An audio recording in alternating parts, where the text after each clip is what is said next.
There are currently 1,677 species threatened with extinction in Europe, according to the International Union for Conservation of Nature, the IUCN. That is out of 15,066 assessed species, so about 11%. Although the number of species threatened with extinction has been increasing over the years, and there have been species that in fact have gone extinct, there has also been conservation efforts that have been successful at protecting and reintroducing those vulnerable species found in those numbers. In this video, we will explore the successful conservation stories of the grey wolf, the peregrine falcon, and the ongoing battle of survival of the Iberian lynx. These species have been at the brink of extinction in Europe, but with carefully coordinated conservation efforts, we have been able to turn the tide for them. So on that note, let's begin with the grey wolf.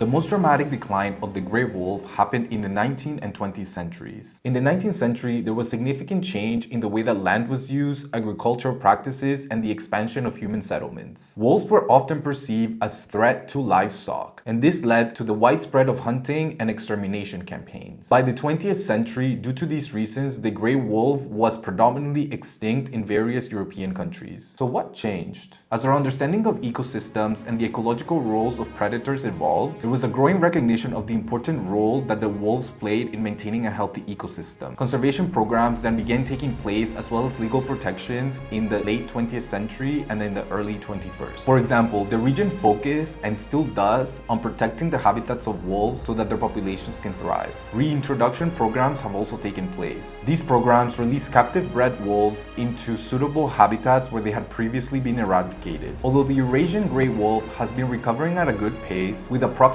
19,000 of them across Europe today, challenges are still being had between the wolves and farmers. Due to this, it is important to keep monitoring and adapting our conservation efforts so that the wildlife and humans can safely coexist.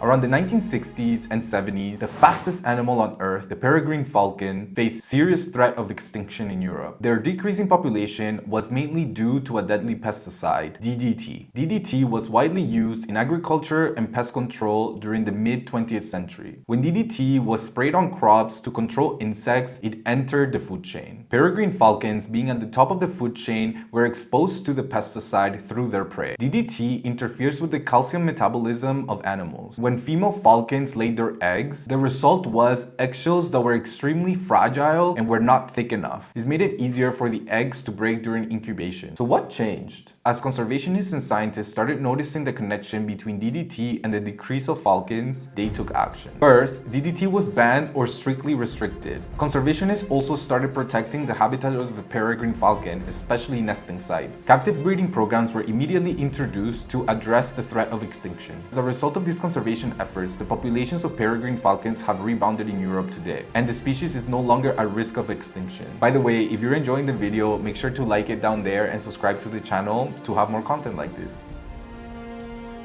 The Iberian lynx remains classified as endangered in the IUCN Red List. This means it still faces a threat of extinction today. Primary factors contributing to the endangerment of the Iberian lynx are habitat loss, decline of its main prey, the European rabbit, road accidents, and diseases such as feline leukemia. These factors, combined with a historically small population and a genetic bottleneck, don't make ideal conditions for the lynx. For habitat loss, human activities like infrastructure development, urbanization, and agriculture have made the Iberian lynx lose much of its home. The European rabbit, which is the lynx's main prey, has also been declining in populations due to different diseases. On top of that, the Iberian lynx suffers from a genetic bottleneck. This occurs when a population is greatly reduced, leading to decreased genetic diversity. Low genetic diversity makes the lynx more prone to diseases and makes it harder for them to adapt to changing environmental conditions. What has been done to protect the Iberian lynx, you might ask? To deal with this threat, captive breeding and reintroduction programs have been crucial. These programs involve breeding the lynx in captivity to ensure there's enough genetic diversity. The goal is always to create a reserve of lynxes that will be reintroduced in the wild and help boost populations. Habitat restoration programs have also been quite important. For example, land use planning that considers the conservation of the lynx and mitigates habitat fragmentation. There has also been designation of protected areas to make sure the lynx can thrive. And lastly, scientific measures have been taken taken to ensure that the European rabbit can fight off the diseases so that the lynx has enough to eat. With these measures in place, there has been a gradual recovery of population. However, the story of survival of the Iberian lynx will be an ongoing one, and one that we must commit to win. So those are some successful and enduring stories of European species that have been close to extinction. If you'd like to support conservation efforts in Europe for endangered species, I suggest supporting the organization Rewilding Europe. I will leave the link below. If you enjoyed this video, don't forget to like it and to subscribe to the channel. By the way, I also made a video about my favorite National Geographic wildlife documentaries on Disney+.